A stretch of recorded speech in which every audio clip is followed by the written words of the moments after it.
Welcome to Blending the Family, the podcast. Topics can range from dads hitting rock bottom, daughters watching their parents divorce, or even what is a good wine for couples to have while talking about finances. Here's your host, whose favorite wine is red and free. Cheap, Tommy Maloney. Welcome to another episode of Blending the Family. I am your host, Tommy Maloney, and hopefully I'm not too quiet, but it's late at night. My sleep patterns are off big time. Going through some, and you'll hear us on the interview with Teemaree. In the interview, I'm taking some pain pills for a back issue. Don't worry, I'm still here, and that's why I'm drinking really flat Coke. Oh, God, that's horrible. And I don't even like soda, but like I said, my sleep patterns are off because the pain pills, and one day I'm sleeping fine, next thing I'm wide awake, and like right now, I'm wide awake. All right, enough about me. Let's talk about you and our guest. Teemaree is an entertainment professional turned minister. After speaking to her, and you'll hear it on the podcast, she's a former model, actress, but now she's really taken a different turn. So Teemaree is, she's a minister, a spiritual life coach, author, and the name of the book is Love for Now, and we will talk about that on the show. She helps spiritual people that are feeling empty overcome their challenges and live their best life now. It's the website is simply www.t, so T-E, that's two E's, MAREE.com, Teemaree.com, and you'll see it in the show notes as well. So like I said, we talked about her book. We also talked about her aha moment, how she got into becoming a spiritual minister. Her beautiful, and I mean beautiful, connection with her husband. We talk about they hit a major lull, which happens, being married so many years, and he did not give her an ultimatum. You'll hear it. It's pretty cool. Also, check her out on YouTube. She's got at least, I think it was like 3 different shows a week she's doing on YouTube. So again, her website is Teemaree.com, Teemaree.com. And I hope you enjoy this. This was a very, I hate to sound corny. Oh my gosh, I'm so tired. Anyway, corny, but it was a very enlightening show, and it was one of those sit downs with somebody who it was something I needed. It's something I did, just some spirituality. Going through some struggles, and that's okay. That's what you and I are here for, to help each other out and serve and hopefully find our own spiritual growth. Without me rambling on anymore, because I want to finish editing this and go to bed. And gosh, this is horrible. The thing is, it's not really Coke, it's generic, and it's flat and horrible. Thanks for tuning in. You can always find us at Facebook, Blending the Families, or Instagram, Blending Family, and would love to hear some feedback. Have a great day, night, or whenever you're listening to this. Peace out. Teemaree, I might have to either up my dose on my pain meds or take less. I'm going to go upping for more. No? Okay.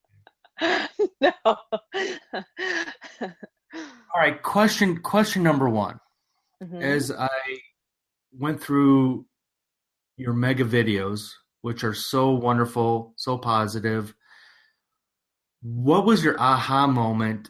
Because correct me if I'm wrong, you've been married 16 years? Is that right? Yes. Uh-huh. So what was your aha moment of becoming I want to call you a spiritual guru life coach? Hmm. What was the aha moment that said, you know what, I need to bring more love to the world? Wow, that's a great question. And it was actually a series of events for me because the spirituality had been something that I was passionate about for a long time. And more than just praying or going to church, meaning like when I say passionate, I would seek out classes and seek out, and I'm just constantly like truth seeking, if you will. But I just considered that something that I really loved personally, and I would find enjoyment from it.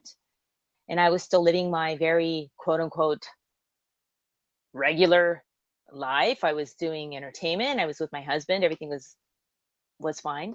When you And then things started when you say entertainment, what do you mean by that? working as an actor, as a DJ, as a model, just doing that kind of stuff, that kind of work. And suddenly things started to change for me. So my aha moment came as a series of events. The first moment was, wow, I really love this and I want to go into deep study on it. And that was pretty interesting and exciting. Not the sparkly aha that Oprah talks about where we're just like, oh, but it was like, oh, this is a cool new development. Mm-hmm. Then a next aha came when now all of a sudden I'd been in classes, regular, weeks long courses back to back, I would say for about 2 years straight. And what type of classes were you seeking out and taking to help create this spiritual awakening for you? Well, my studies are ranging from um, New Age, Christianity, mystic, those types of studies. I've also learned a little bit about Buddhism and uh, Taoism and that type of stuff, but really my studies are in like pretty much what Jesus teaches. New Age also has a through line of that, just the power and the control that we were given and what we have when we tap into it. And as I started to study that more and more and really dive in deep and read and study and pray and enact and all that stuff, then I had a major aha moment. And the two came from my book, my published book, which is Love for You Now, actually started off as a presentation for one of my classes and became a book a couple of years after that presentation. So that was one major aha moment, is just noticing, for instance, the love all around us and how connected we really are to spirit at all times. The more that we notice it, the more it just kind of, the more there is to notice, if you will. So that was one. And that was the big sparkly aha, Mm-hmm. because I started to enjoy this experience, this ongoing conversation or presentation, if you will.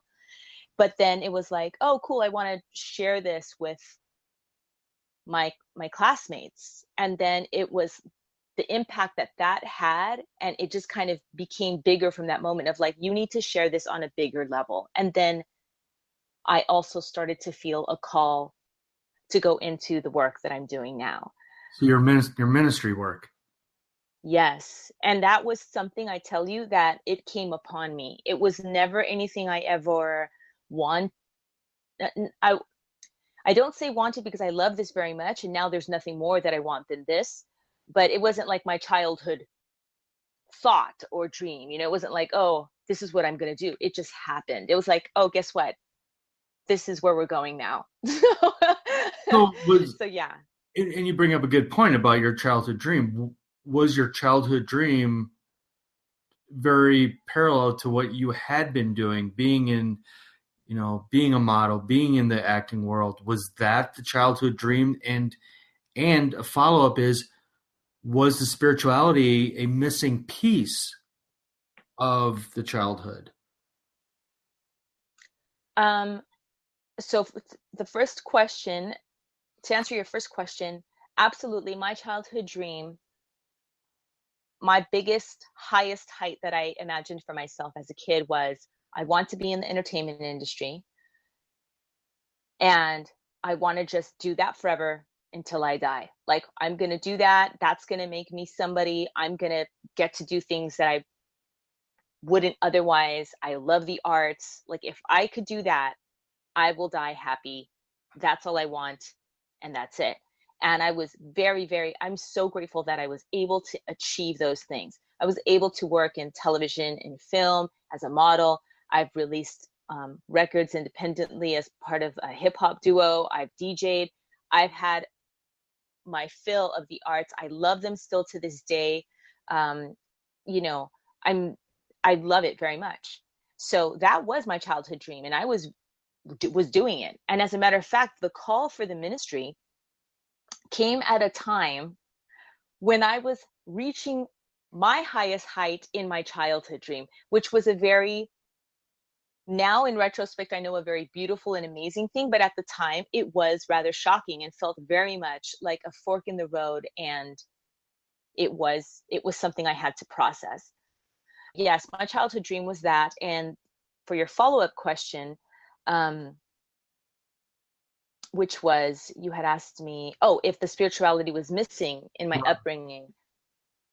As a kid, I didn't really we didn't go to church. There was nothing like that. Like, I was born a Catholic because my parents were Catholic, and that's how the line goes. But outside of that, there was really no spiritual practice. However, personally, even though I didn't have that lead in my family, I survived my childhood because of God, because of praying. I would walk myself to random churches as a kid. Wow. I would, just these, so it was something I really desired deeply. And everything that I went through, I was able to do it because of God. So I didn't have names. Like, now there's a lot of names we have for things that we didn't have back in the day. Like, there was no such thing as affirmations. That didn't have a name back then, like affirmations and law of attraction and all these types of things. But as a kid, I was doing that. I was praying and believing and seeking. So it was there.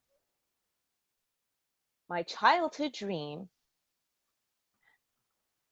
when I had it as a kid, the one piece that was missing was the belief that I was already someone and already something.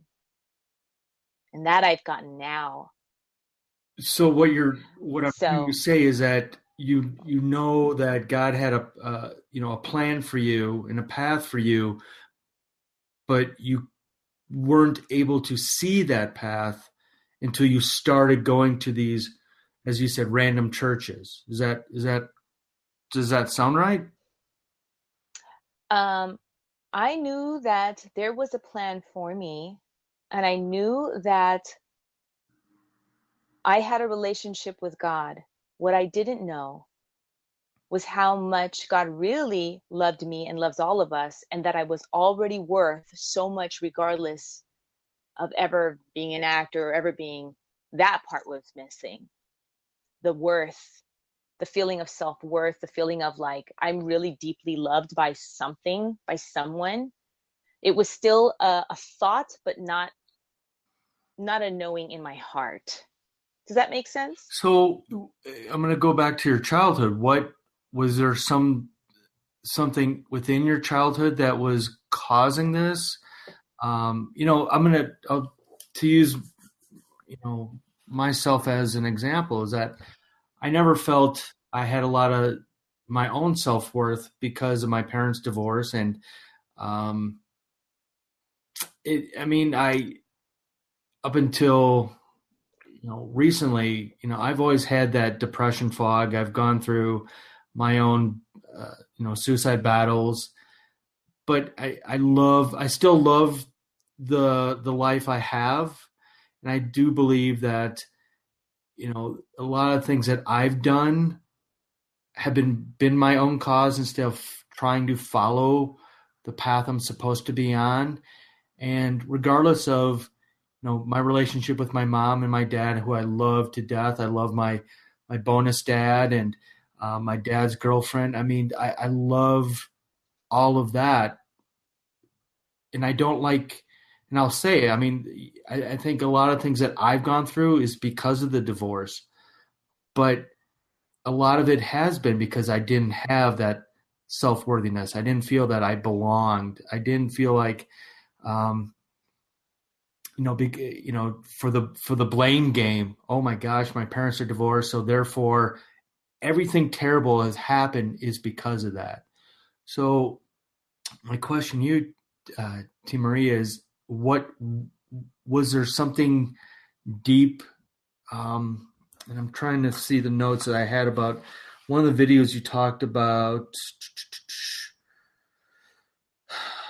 I know you talked about going. You had your own little, I don't want to say darkness, but was that during your childhood? If that all makes sense. Yeah, it totally makes sense. And absolutely, childhood was really, really rough. And there was a bunch of things that happened. My parents did divorce when I was 9, and I'm the oldest of the siblings. I have two. I have two and a half brother. I have three brothers, but three of us share both parents. One is my dad, and another woman had my other brother, my baby brother. But so pretty much in a nutshell, growing up for me, before my parents divorced, there was fighting between them. So there was verbal and physical abuse between them. There was problems of addiction in the family. There was hard things. Then they get a divorce, and my mom takes me and my brothers, and we go and we live with her. And then in a year's time, during that year, we were not allowed to see my dad at all. And that was really hard because it's already a divorce, and you understand because you've gone through a divorce. That's a confusing and very hard time for any kid, whether it makes sense or it doesn't make sense. It still is just weird. Your family's breaking up. What's going to happen? And then we couldn't see my dad, and that was really hard because then it was like, well, when are we going to see dad? So we're processing the loss of them as a unit, even though it was dysfunctional, but that's all we knew. And then processing the loss of, we can't even see dad.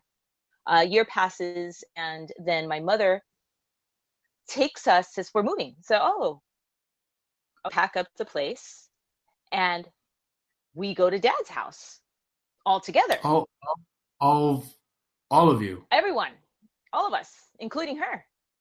Wow. And for us, this is, of course, a huge thing. And every kid, again, even if it's dysfunctional, most kids are like, if my parents get back together, that's a cool thing. There's that kind of fantasy, I think. Exactly. And so we are, because you're just like, that would be cool. And they made up. And so we go back to dad's house, all of us. We spend an amazing day together. Parents are talking, chilling. Everything is like, we're just like, what is this fantasy land that we've entered? Cool. And then night falls, and we walk my mother downstairs, and she leaves. All of us.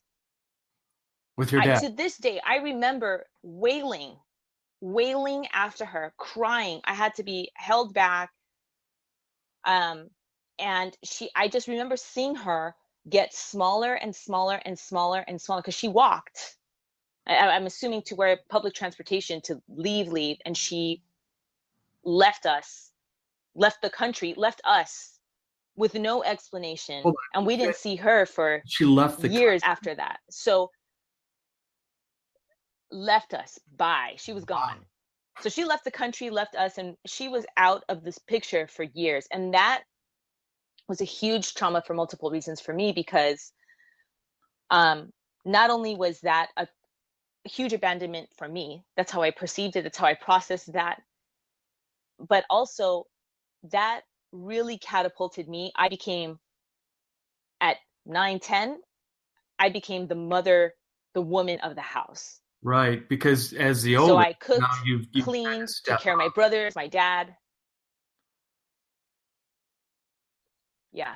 So this launched a bunch of events that, too, right now I see them as, I mean, this was my training ground, right? This was, but back then that was a huge set of hurts, and it catapulted into a bunch of other things. I mean, look, I grew up in a house of men. I'm weird. Um, it's just a lot of things that kind of just avalanched onto each other. So childhood was hard, and it was a lot for me. That whole time in my life was survival and make it happen and get out of here and you will be somebody. Like, that's really the 4 mottos I had in my mind. Like, you just got to just overcome this, just do it. Here's an opportunity. So you took a very tragic, life-changing moment years later to turn it around into a positive way, to not only write your book, but to spread the love that you have, on your YouTube channel. And Friday nights you have your YouTube TV show as well, correct? Yes. And Yes, I do. and I'm gonna go back to, was there, because I'm no psychiatrist. I don't play one on TV. I've been analyzed way too many times. Even on this podcast, I've been analyzed. But what I think in this situation was, for me, the first question that pops in my head, Teemaree, is, was there a lack of love in your household after your mom leaving? I mean, what was your relationship like with your dad during this time? Well, there was absolutely a lack of love in my home. And this is why I am so passionate about what I do. This is why I am doing this now. This is why the book is out. This is why there's 3 on my YouTube channel there. On Monday nights we do Love for You Now. That's Monday nights at 7 p.m. On Wednesdays we do Live Your Best Life Now. That's at 7 p.m. And then on Fridays it's all about inviting God in, Mm-hmm. where you can receive prayer. All the offerings, all the coaching, the ministry. This is what it's about, because for me, I deeply inherently understand what it feels like to really feel alone, to really feel totally alone, totally misunderstood, not appreciated, not loved, not seen, to really feel like, expletive, how am I going to do this? What is, how and why? And to look out into the world and see people that seem to have, they've got the resources, they've got the mentors, the coaches, they've got the money, they've got parents and family that just rise to the occasion or whatever. And you're just like, oh my gosh, like, what am I going to do? Growing up, there was not, look, I know my parents loved me. I know they loved me. I know they loved us to the best of their ability. Of course they did. And they have their own side of this story as well, and what caused them, what was the impetus for them to make these decisions. And, but there was not love in my family. My dad had serious issues. My mom was trying to work that out. She had to leave. Growing up with my dad, I mean, my dad straight up was like, I wish you were a boy. He doesn't see or appreciate the things that I have going on. If he does, he doesn't show it. So, I know now that all of that, they are blessings to me, because they allowed me to grow through very hard things that now I really do have an authentic, real message to share that I have lived through. I can share this with others. They were part of that. And so I'm grateful to them for that. But absolutely, was there love in the home? No. There wasn't love in the home. There wasn't like, oh, hugs, love, tell me your story. I'm sharing my feelings with you. Oh, good job. You did something amazing. No, there wasn't that. And that's what is the impetus for me to say, hey, if you are out there and you're hurting and you feel alone and I just have one massive heartbreak after the next, even in that crap, even in that misery, you are loved, you are blessed, you are seen. There's a purpose for you. There's a way. And I'm just so passionate about that, because it's like, yeah, we can do things on our own. The Army has their slogan, soldier of one, and yeah, we can do things on our own. But what I've learned is that it's a fine balance between knowing who and whose you are and surrendering and allowing God and the universe to help you. And we need help for that, because it's a moment by moment situation. Does that make sense? Oh my gosh, it makes a lot of sense. And I got to take a step back, because your passion is just fantastic, Teemaree. And one of the questions I had written down is something you just brought up, is that, especially in, for our podcast, talking about divorce, talking about blended families, and that you hit it on the head, is that even though at our lowest levels, and I always go back to the day that I was going through my divorce, and my son had it was a parent-teacher conference, and he was first grade, and here I am sitting in this kid-sized chair, bawling my eyes out in front of the teacher, because at the time I had been traveling for work, going through this divorce. And like you said, a lot of times we just keep everything as one. And I had everything bottled up inside me, and the teacher understood what was going on in the household. And once she, recognized what I was going through, that's where I just lost it. And the school was in walking distance of the home. I walked in the house. I don't even remember shutting the door, and I just threw myself on the floor crying. And our dog, this is one of those things I have to tell people, not only in divorce is it one of those situations where not only do you at times lose your kids, not really lose them, but they're not part of you.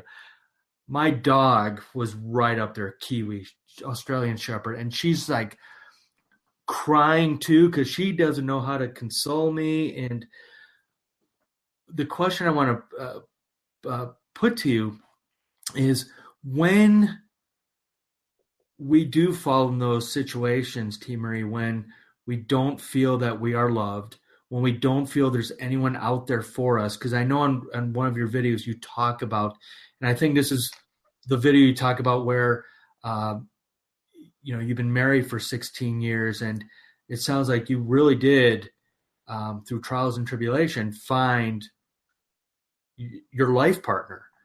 How can give us your best one or two tips when we've hit rock bottom in love, in life, because you're a life coach, you're a spiritual coach, you're one of those people that I just picture walking down anywhere in California where you live, and you just radiate that positive energy that somebody just looks at you, and this is not a physical thing, it's just an energy thing going. You could just look at him and go, you know what? I think you need a hug. And what can you offer to our listeners right now when they have hit that rock bottom, that they don't think they'll ever find love, or they don't even think that? And I'm a firm believer of Dr. Wayne Dyer, and that is he talked a lot about not just God, but he talks of the level of whatever you want to call it, whatever you're comfortable calling it, be it a higher power, be it a spirit. And I think you've used that word too. So what are two tips that you can offer the listeners today when they just don't feel like your similar situation, that, especially with kids, they didn't feel loved, or now they're at the point, Teemaree, where they need love. How can they find love? Oh my gosh, you've hit such a massive question, and that's why. So, okay, components to this. My book, Love for You Now, has visuals and affirmations, and the book can be used 4 ways. And the reason why this is very helpful is because when we are not feeling love, when we are at the depths of that, just that hell of like, we're like, oh my gosh, either I've lost everything, or oh my gosh, I've never even had it. Will I ever have it? Or I thought I had it, now it's gone. I feel empty. I'm, what's wrong with me? Why? All that muck of just, it's terrible.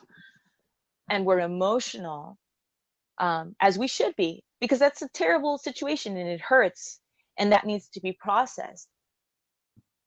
So with my book, Love for You Now, it's called Love for You Now, and the subtitle is Focus on Love and Change Your Life.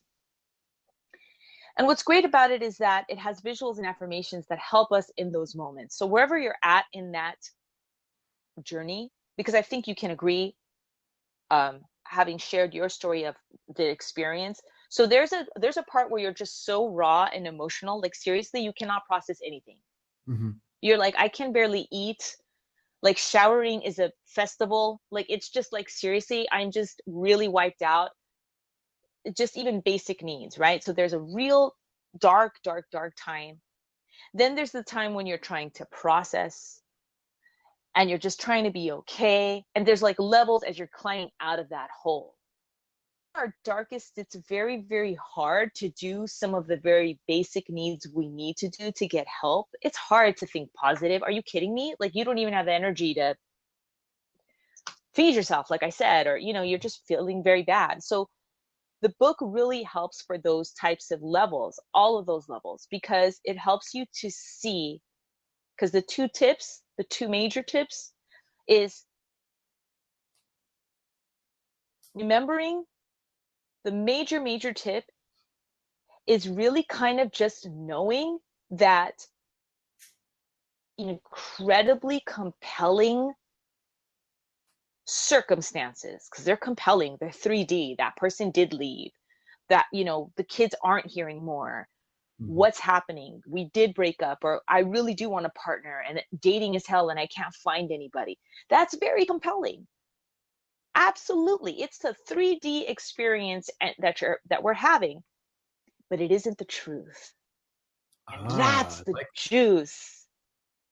It isn't the truth about who you are. It isn't the truth about your experience. And as a matter of fact, you're so powerful, so loved, so incredibly supported that you can actually flip those freaking circumstances on their head and experience a new dimension. But guess what? How do we do this when we not only got the 3D, we also got the emotions, and oh my God, I mean, that's a 1-2 punch and we're knocked out, right? So the book helps with that, because the book, you can flip it to a page, you can take it one day at a time, but then you're looking and you're getting that support, and it's helping you not only in the moment, but helping you as you go about your day, because it's gently and lovingly through fun. Because I tell you, why do we always choose heavy lifting? As adults, we don't get the fun time. I'm bringing the fun time because we deserve it, through fun and joy. You start to see, what? Yeah, that sucked, but guess what? Oh, look here. Here's a sign of love. Oh, look at that. Oh, look at that. And next thing you know, you're creating that new avalanche, because the two tips are, we need to remember the truth, right? But it's I'm not going to lie, it's a simple but difficult thing to do on your own, because it's a moment by moment thing, and it's 3D experience, right? But first tip is, we need to remember who and whose and what we are, right? Whether you think it's higher power, source, God, the universe, mother, father, earth, whatever you call it, there is something. We're all created. It's here, it's real, and thank God, it's so powerful. Like, it's just, whatever label you want to put it. Right. To remember that we're a part of that. We've got that power. We've got that juice. We've got that dominion. And then the second thing is to be able to surrender into that good, which is equally so challenging, because it's anti what we feel we should do. We're very action oriented, and surrendering feels like weakness. It feels like uncertainty. And so that's why the book provides help. It provides visual help, and it provides help with the affirmation, which can be a booster if you're already positive, or it can be that saving grace if you're really in the muck. And it's pretty awesome, because I tell you, that is a very difficult place to be in. So how do you stay up? I mean, I remember years and years ago, I was a big fan, well, still a big fan of Zig Ziglar, and he talked a lot about, a lot of people kind of use, in your situation with your book, you talk a lot about affirmations and motivation, things like that. And Zig Ziglar always talked about that. The problem with motivation is people only go to it when they're down, but they don't use it to stay consistently up. So how does Teemaree stay consistently up? And I'm sure, you're going to have your up days. I'm sure you have a lot of up days these days than down days, but how do you get through your down days when things aren't going well? When, for me, I'll be really bad, and I'll look at my statistics on social media and go, oh my gosh, I only have one download. What doesn't anybody like me? Nobody loves me. So how do you handle situations like your down days? I handle my down days the way that I prescribe to everyone else. Listen, it's depending on how down the day is, honey. we have multiple ways. But so, for instance, sometimes it'll be negativity might come in, or that thought might come in of like, oh man, I should have done this, or I didn't do that, or whatever. That worrying, negative thought. Mm-hmm. An affirmation or a visualization of just to be like, no, wait a second though. Come on, that's not the truth, or the day's not done yet, or something like that. Sometimes I'm really going through it, man. I'm getting really challenged, and I'm finding that those negative, that sometimes it could be like a hamster wheel, and you just can't do it on your own. And then I'll reach out to one of my coaches. I'll reach out to a prayer partner. I'll go directly into prayer over it, or meditate. There's a number of different things that are done. It's not a one-way approach. It's kind of like working out your body, let's say, right? So, when you first go into the gym, you feel like, okay, you're really going to feel those first exercises because you haven't been in the gym for a long time, and those first exercises will work. But eventually, you're going to need to work out other zones in your body, or you're going to need to change up your exercises to graduate to the next level, if you will, or provide, more. And so that's what it is. And that's why, like, everything that I recommend to people, or that I provide, or that I offer, whether it's affirmations, meditation, coaching, prayer, all of these things, I actually do it myself, and I still do it myself. I know they work. It's worked for me. It works with my clients. And that's what we got to do. And you hit it on the head earlier. And I think it's okay, because at first that's all we know. We feel like, oh, I'm in a problem, let me run to the help, and then, oh, cool, problem's gone and I don't need that anymore. Right, But I right. think there comes a time, there comes a time when we all want to graduate to the next level. It's kind of like with a job. When we're first, maybe that minimum wage job might be okay because we're just happy to have a job. But eventually we want more. And this work is just like that. Eventually you want more than a few peak days. Eventually you want to achieve more goals, or you want to have more freedom, or you want to have more love, or you want to manifest more money for yourself, or a bigger breakthrough. And so, that's where what I offer comes in. And so, to answer your question, I get through my down days doing the things I recommend and share with all of you. I meditate, I pray, I affirm, I seek out my coaches, I continue learning. Um, you know, that's what I do. Not all those things at once. It depends, You choose the antidote for needed. But that's it, really. Something that in coming from, and I hate to generalize, but most of us, and I'm going to say us, men, still have the issue of asking for help and seeking help. And I like to say that I'm kind of an odd duck, Teemaree, and that is, for example, when my wife and I were dating and we were starting to talk about getting married, the first thing my wife said was, would you be okay going to couples therapy, marriage counseling before we get married? I'm like, I'm all for it, because we both didn't want to repeat the same situations from our previous marriage. My question to you on this is, how can you say to the men out there, it's okay to ask for help? And I did this little brief podcast about the passing of Chester Bennington, the lead singer for Linkin Park, who had a very unusual connection with my son and I, because when the movie Transformers came out, the first movie, Linkin Park had a song in a video in the movie, and my son just loved it. And we sat over and over and watching this video over and over again. And so because of that band, he and I had this connection. How, and again, how can you say to the men out there, it's okay to ask for help? What is your best advice? Well, I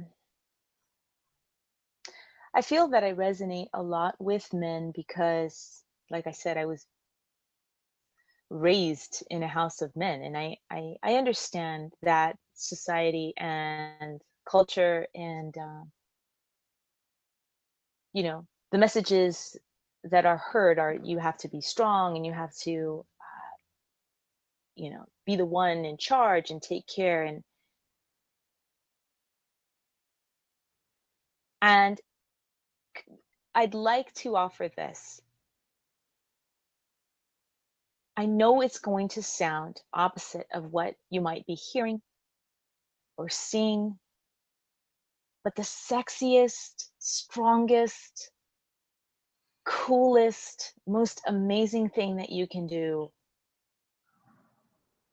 is bring your vulnerability to the table, is ask for help, is get the support you need. Because as a woman, having been raised in a house of men, I get it, I understand. But everything that you are and everything that you bring and everything that you're lacking or need, it's already visible. And so when you lay down the pride, and when you lay down the fear of being judged or seen as weak, and you get help, it shows that you actually are in control, and you actually are powerful, and you actually are sexy, and you actually are looking out for yourself and your family and your kids. And it's so amazing because we're watching you. As a woman wanting to find, I mean, I have my husband, but I have many friends that are out there talking about, oh gosh, we need quality men, quality men. We're watching you. The kids, oh boy, kids, they watch everything we do. We think they're not listening to us. They are listening. They are tuned in. They are watching, and they will emulate everything. I tell you, I promise you, I can guarantee you that you can tell them 100 statements, but they will emulate what you do.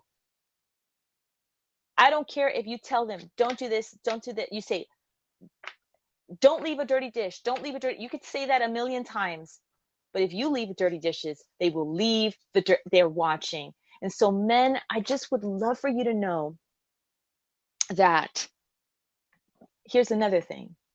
I'll say it in order because I don't want to get off track. The first thing is, I want you to know that you are watched, you are loved, you are needed. And it's all showing anyway. So get the help you need, and I know sometimes when we say get the help you need, say, well, I don't need help. So I'll put it this way. Because one thing I love about men is their ability to, men can streamline a process. They don't bring complications. I love that. I love that men can, when it comes time to it, they can say things where women, we just want to talk forever. Men can just be like, yo, this is this, that is that. It's squashed. I love it. I love it. I love the dynamic of men friendships and how, you guys just roll so cool. I just love it. And so already shop that way. You already interact that way with your friends. You already have this beautiful, awesome power. So the way that you love to get things done, the way that you love to streamline the process, and you love to just, look, you guys do this awesomely in business. You guys go up the ladder quick. I promise you that in this whole life thing, in this whole relationships thing, this is the way to streamline. If you get help, if you get a coach, if you get the therapy or whatever it is that you find yourself kind of maybe needing, or people are saying it might be good for you, this is the unstoppable streamline way to do life, because you just process the stuff that's in the way quickly. So men, you know what? Don't believe the hype. Don't fall for the trick of don't ask for help, because you're smarter than that. And, you deserve the best as quick as possible. You're doing tough things out there. So get your good. Well, and that's what I would say. The whole Chester Bennington, because I look at the big picture, and he left this world with 6, from what I've read, and all I can say is what I've read, 6 amazing kids who are going to be now looking for answers because their dad has passed away. And it goes back to your point of it's okay to ask for help. And like you said, to streamline it. It's just the way I look at streamlining is just do it. Don't overthink it. Just go out and do it. Again, I really believe that, in my opinion, there's too much of a stigma. I work with these young guys, and I don't mind it. They make fun of me when I tell them, yeah, I was just talking to a buddy of mine where, we say we love each other. 2 men, mm-hmm. It's okay. With you women, Teemaree, it's part of your vernacular. You have no issue. You haven't seen that friend in like 10 minutes, and you'll still tell them how much you love them. But for men, and this is my own little pet peeve, is that and this is 2017, we still can't openly hug another man without going, "Oh my God, does he think I'm gay?" No, it's the love you want to show them. And as you were just saying too, how sexy is it for a man to go to his partner and say, "I'm struggling, I need help, help me. Let's Mhm. work a way to find help." Because like you said, they find help, and it not only helps them, it helps their spouse, it helps their kids. I tell my son all the time, how much therapy has helped me. And, Mhm. I'm not afraid to go and it's exactly what you said. And I learned this from my dad, and God bless my dad, because he showed love not only with myself, but, you know, just hugging other men, being connected. I the big running joke with my dad is he lives in downtown Chicago, and he'll walk 15, 20 feet and he'll end up knowing somebody. And the running joke is they call him the mayor of Michigan Avenue because he knows so many people and he's connected with so many people. And, at a very young age, he told me that he was going through therapy. And I think I was probably 10 when he told me this. And I kind of, good or bad, followed that path of going to therapy. And, again, that was back in my really, I don't want to say manic depressive, because I'm, again, not a therapist. I don't play one on TV. You might have in your acting career, Teemaree, but again, to the original point is I just really wish, and I firmly believe that, to use Chester Bennington as the key person here, I really believe that if he really did ask for more help, he would still be around today, still being a father, still being a husband, still being, in my opinion, I think he's got a great voice. Yeah, that's me on my pedestal on that. No, you're absolutely right. You're absolutely right about these things, and it is a beautiful thing. And that's men that are listening receive that takeaway. I hope that you receive that your strength, your power, your abilities, your talents, that it's all needed, wanted, um, requested, important, valued, that everything that you're doing is appreciated, and that seeking additional help from a coach, from a therapist, from a mentor, from self-help books and programs, from whatever it is that you would want to begin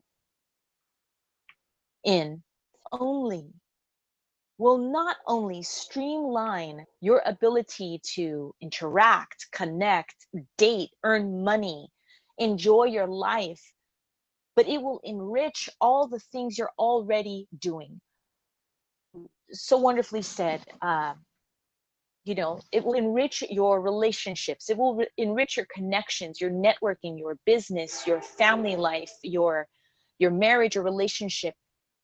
And you will come away with an amazing, amazing feeling, amazing sense of power, of self-worth, and other demonstrations in your life in whatever sector you wish. If it's a, like you had said, if it's specific, okay, we're going to go to marriage counseling, you'll see wonderful things happen in that area. Okay, I'm going to receive life coaching, I'm going to get extra help through my minister or my pastor, you'll see rewards there. So it's a wonderful thing to be able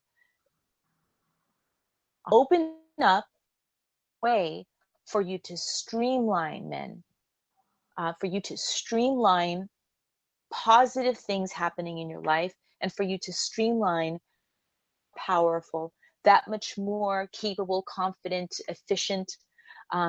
It's just a wonderful thing. And it's so sexy because everything that you're doing is totally obvious anyway.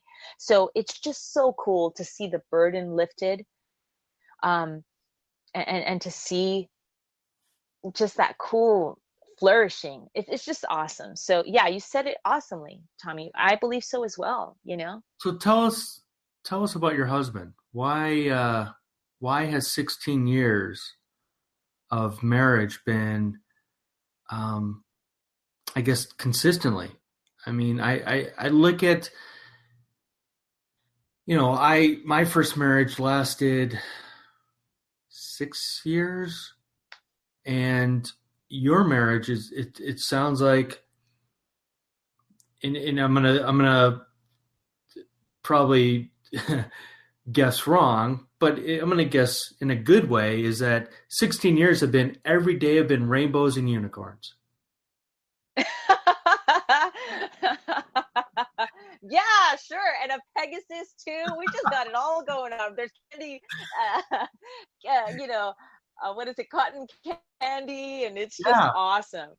No, really, look, I love my husband very, very much. Him and I met in an extraordinary set of circumstances. So from the start, it was just different than anything I'd ever experienced. And Please don't say you met him in a bar. That is so cliche. No, I actually didn't. And that was what was great. So at that time in my life, that was how I was meeting people, like usually, at nightclubs or going out, right? Out. Right, And right. I met my husband actually at a job. I met him at work. I got to know him in daylight hours. We had actual conversations about real life topics. We shared ourselves. And you're both sober. And we were both sober, and it was just an amazing, wonderful, it was like, oh, we got to know each other as people, and we got to have great talks. And so from the start, he was a friend first. I got to know him, and that was already from the beginning a different way than what I was normally doing at the time. So we've been together for 16 years, married for 15. We got married on our year anniversary, so things did happen quickly when they happened. And yes, we do have an amazing marriage. That's the truth about it. We support each other. We're friends. We spend an extraordinary amount of time together, and it's all good. But we have had dark times. When we first got married, it was a challenge because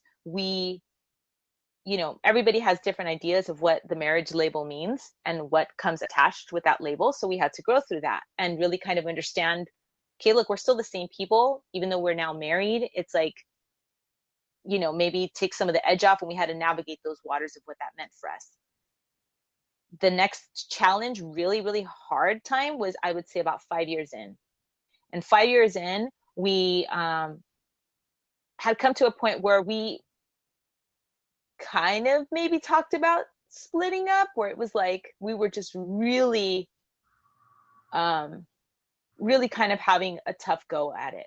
And during that time, my husband, he's a really extraordinary man in a number of ways. But one thing, I told you a little bit about my background and a little bit about my childhood and my upbringing.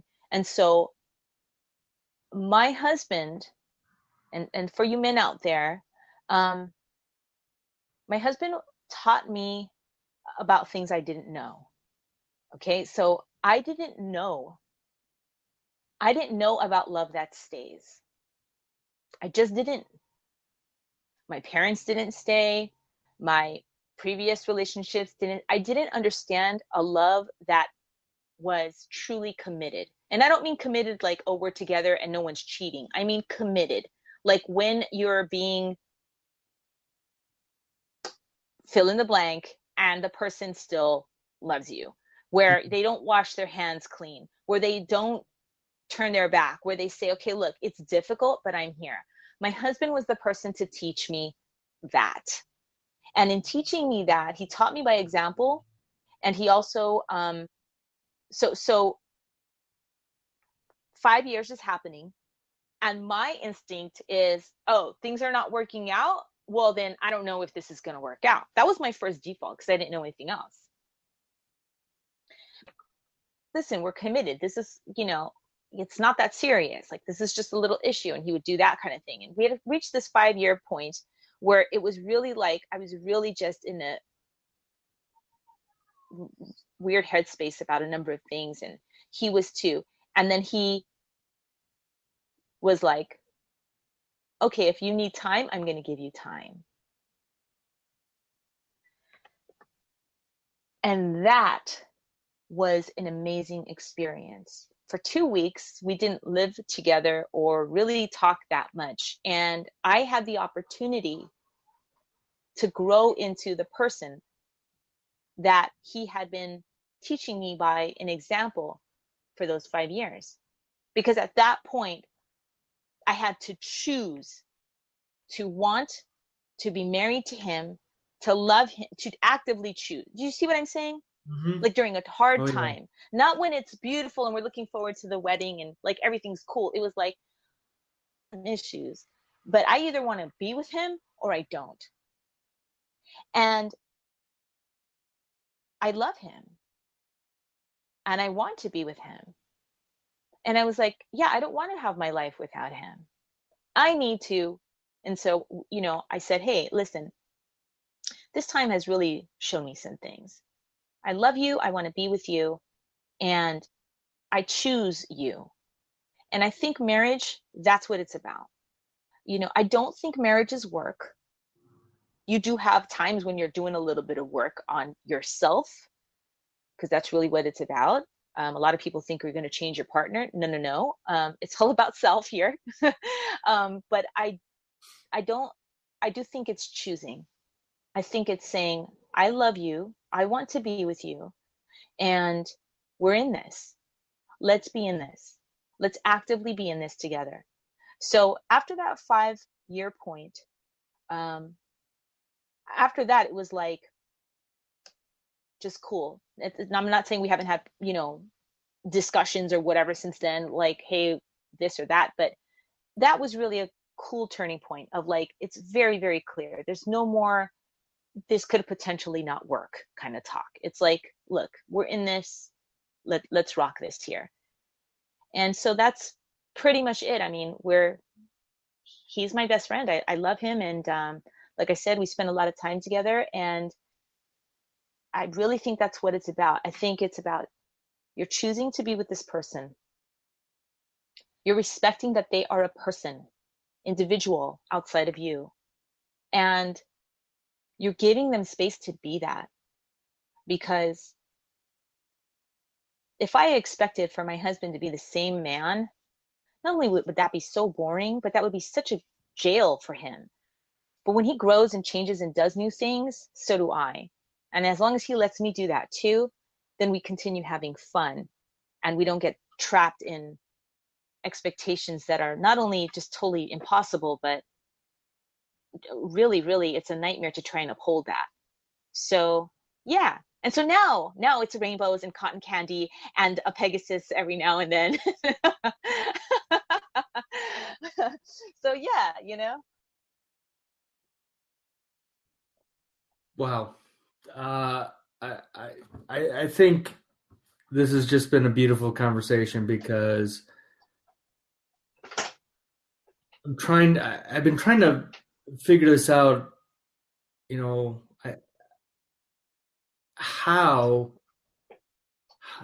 okay. So as I like to call it with my wife, I have my, I struggle with my own faith and my own spirituality, and every once in a while I call them my God moment. And somehow I think my God moment with you was somehow I discovered you on social media. And from there it was, here's a young lady who is just sending out these great positive vibes. And, like I said, half jokingly, life isn't really rainbows and unicorns and poop and skittles, as we like to say in our household. But thank you for laughing at that. But I just look at, the world today, and I get more and more nervous with, with our kids, and going, you know what? I firmly believe you can do anything you want, but it's the mindset. And I think you have that mindset. You've taken, like we talked earlier, you've taken your childhood tragedy of a divorce and your mom walking away, and you realizing there's a piece of your life missing. And that piece of your life was some type of spirituality. And then taking, that so-called aha moment and that calling and serving others. And I think that's where a lot of times where people miss the boat is they don't understand how to or why to serve others. And you've taken that and then you built a beautiful marriage. And I loved your story. And I love, again, the next time I'm ever in California, I'm hunting you down, and I'm sorry, I'm going to your husband first. I'm giving him a big hug, and then I'll hug you. But there's a guy who realized and somehow ingrained somewhere in his head saying, all right, I want this marriage.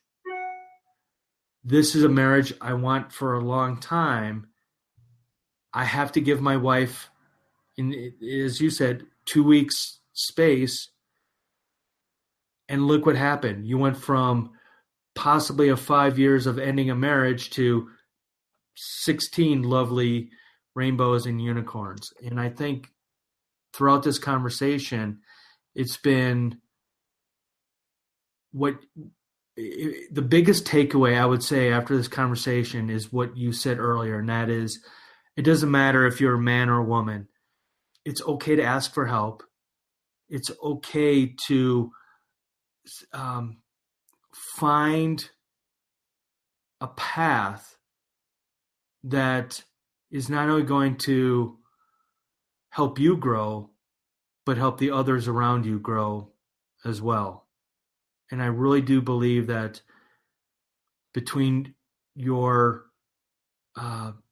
YouTube shows, your book, and by the way, that was one thing I loved about doing the research about you was you took all the photos for the book, correct? Yes. They are beautiful. I mean, they're not just what's the word? I'm trying to find the right word, and I never can find the right words as I stare into space right now, ignoring you. They're just I hate to say the word unique, but it is. I mean, the pictures are just remarkable. There we go. To use Seth Godin word, they are very remarkable in your book. Thank you. I hope that if you are listening to this right now, I hope you know that you're here by divine appointment, that you are loved and blessed and so cared for, that you are powerful and you have every right to choose your adventure, your destiny, your path. And so whatever you want is yours for the taking. What I'm offering, what we're offering, is the door that allows you the most ease and grace and freedom and abundance and joy. And that is knowing that the entire universe is conspiring to help you, to help us. All we need to do is ask. And I know if you have had hard knocks and you've been abandoned, or you have addiction, or you are thinking suicidal thoughts, or you've just had it really rough. I know there's a whole list of things that could be happening that could make you feel like, no, that's not true for me. It's especially true for you. You are a miracle. You are here by divine appointment. You are meant to know this, not just as a word that is kind and nice and flowery, but as an experience. There is help and love and joy and assistance and support here for you right now. I promise it. I guarantee it.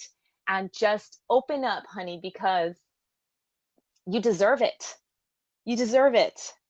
So I just hope that you hear it and you know it and you just feel my voice hugging you right now. And knowing that Tommy also is just so called to bring this with his wonderful podcast and have these conversations and broach these topics. It's for you. I just feel compelled to say that. And there's multiple ways for you to get it through me. But if you don't choose me, just choose someone, because you deserve it. And keep coming back to hang out with Tommy too, because you're up to good things, man. You are up to good things. I love that you're having these conversations and bringing this to men and sharing yourself and sharing your story, because marriage and divorce and you know, step families and oh my God, there's so many things there to discuss and be clear on and get some freedom from. And see in a different way. So I don't know. I'm sorry. I felt compelled to say that. And if I feel really compelled to say something, it's because it's, so yeah, that's me. Sorry. Thank you for listening to Blending the Family. Click here to return to your normal life.